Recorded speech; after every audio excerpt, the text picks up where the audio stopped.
hear it taking shape, and I may go somewhere and go, yes, yes, go play there, go there, you know, now go, yes, go there, you know. And it's all of a sudden we'll wake each other's little instincts up and the melodies come. Maurice was either guitar, piano, some form of stimulating sound. Oh, I'm Mr. Fix-It. Still comes from that business where I'm always been in the middle of some discrepancy between Barry and Robin, or if we're going to make a decision about something, well, what does Maurice think? If I become the deciding vote, if you like. After Run to Me, we went into a valley, totally. Our career was in a valley, no record company wanted us, management didn't want us, nothing. At the end of every decade, there's a tendency that the business tries to eject artists from the last decade. So, you know, you're either the artist of the 60s or an artist of the 70s or an artist of the 80s. And it still goes on now. And so we were suddenly out of favor by the beginning of the 70s. You think it's going to last forever, and it doesn't. And that's when the hits the proverbial fan.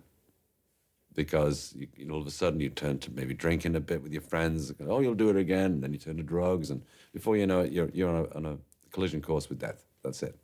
And to us, we thought, well, maybe that's it, you know? Maybe that was our career. Oh, yeah. I mean, your ego's deflated enormously.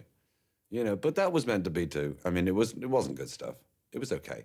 At that time, we were trying to be very experimental. Sly and the Family Stone were huge with hits, and it was a different kind of period. It was like early disco or something. There was something going on that was really strange. And we just were off the mark. We were so off the mark, we released an album To Whom It May Concern because we didn't know who the hell was going to buy it. I mean, that's how totally, you know, where are we going, you know?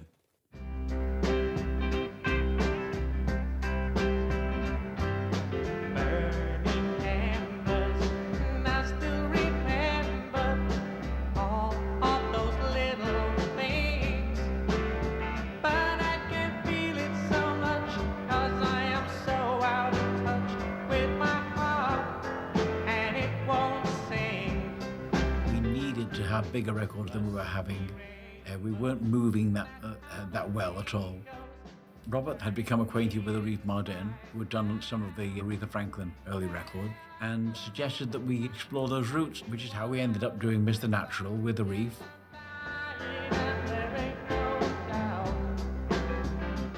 Arif was so instrumental in producing black artists. You know, he produced a lot of people, and we wanted that input.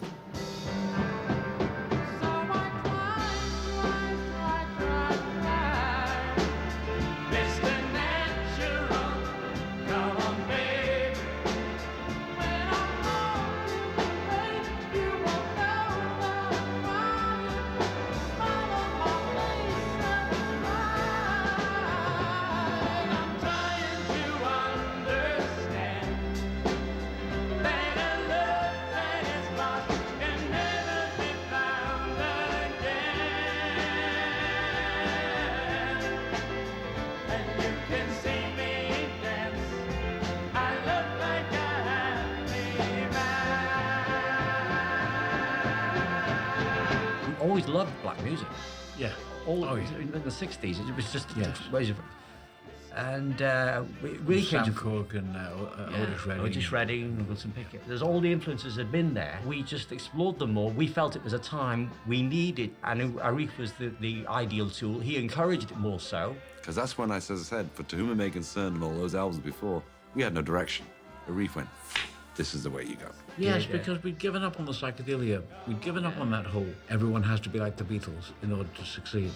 We thought we were on the right track. We thought we were doing the right things. We were moving into that R&B vein, but we weren't really succeeding. Mr. Natural was a total disaster, but it was like a rehearsal for main course. And working with Arif for the first time. Fortunately for us, Arif said, well, this was a good start, let's do another album.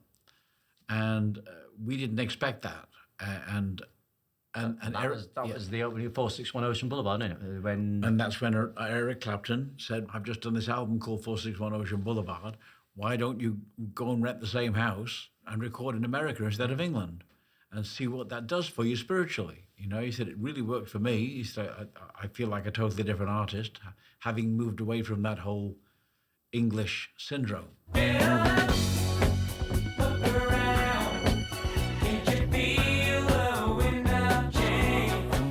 When we got got to Miami, all of a sudden sunshine. Oh, you know, this is paradise compared to where we just came from. And we got a reef mard in, of course, because we wanted a reef after Mr. Natural. When we worked with him on main course, he knew us. And he brought out the best in every one of us at reef. And he taught me bass I didn't even know I could play. I mean, that's how much I admire that man. He wouldn't play himself, a brilliant pianist, but he didn't believe in playing on his own records. And he would just come up with these little things and suggest them to the band. And He was like a little boy, wasn't he? Yeah. His enthusiasm and his working with the talent. band. It was. Reef knew exactly where we needed to go. And he taught us everything we know about production. And he's been a great teacher, great mentor.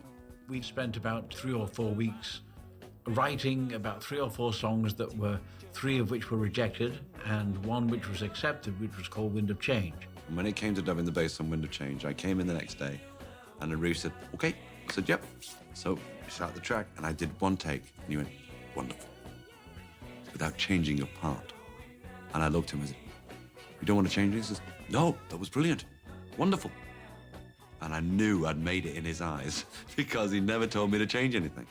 But because of what he taught me from all the previous tracks of what I'd played bass on, I was like, I was with him, I was behind the beat and stuff, and he was going, great, great.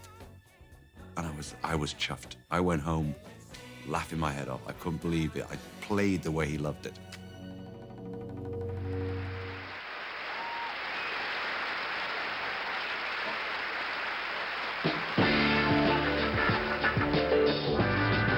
The next thing that happened after Win the Change was Nights on Broadway, because Harmon said, I want more like that.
So Nights on Broadway, or rather Lights on Broadway, which is what it was called in the first place, became the second accepted track.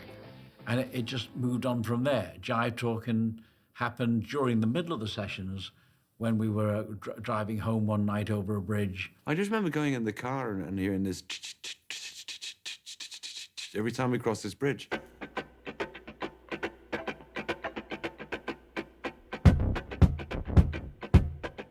And Barry noticed that he's going, talking, thinking of the dance. You dance with your eyes. That's all he had. And we're going, just exactly 35 miles an hour. That's what we got.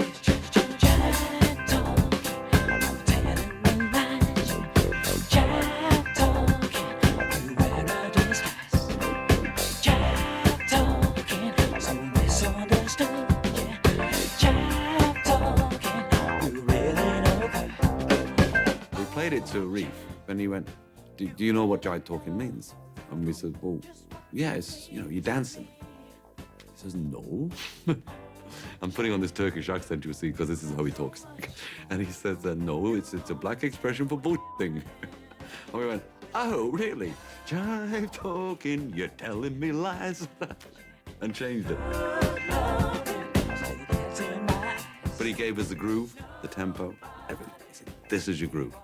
Because we were English, we were less self-conscious about exploring the no-go areas that a lot of American artists and groups would have done, especially the white ones, because they're always like, so don't go there, don't go into the black area. You've got to be, you know, if you were white, you just stayed out of that. People didn't venture. They were scared that if they did, they would make fools of themselves. But we did it because we were serious about it. We didn't think that there was any no-go areas. It's music.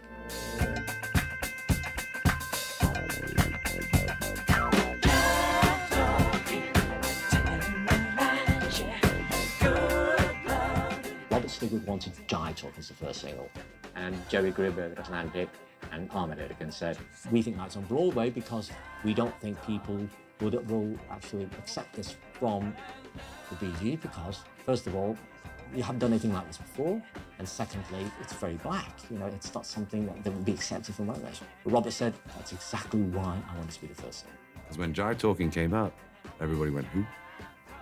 The Bee Gees, Broken Heart Bee Gees? Are you kidding? You mean the same group that did, whoa. Nobody knew. And that changed our whole career. And it became a #1 record. And really that was the start of